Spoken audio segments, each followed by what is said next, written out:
So ayan, magluluto na naman po tayo ng may pangalan ito, sap-sap.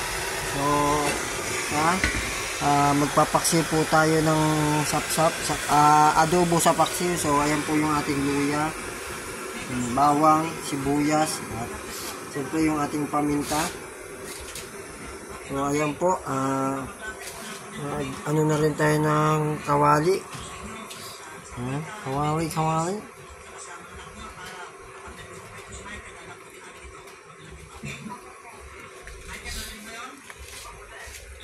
So siyempre ilalagay na natin po yung ating mga ricado.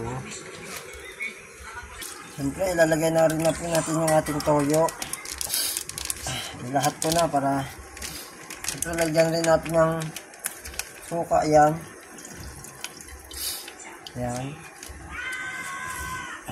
Tapos ilalagay na rin po natin yung bawang.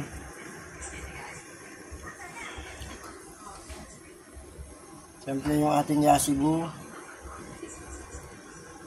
Yan. Ilalagay na rin natin. Tumatagilid ka. Ayan, sorry. Ilagay na rin natin yung luya. Siyempre yung ating paminta.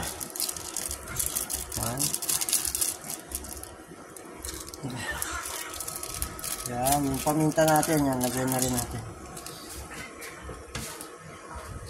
Siyempre, ilalagay na rin natin yung ating isda.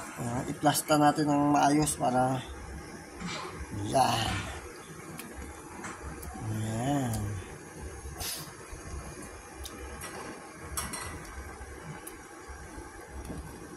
Yan. Shoutout pala dun sa binilihan ko nito.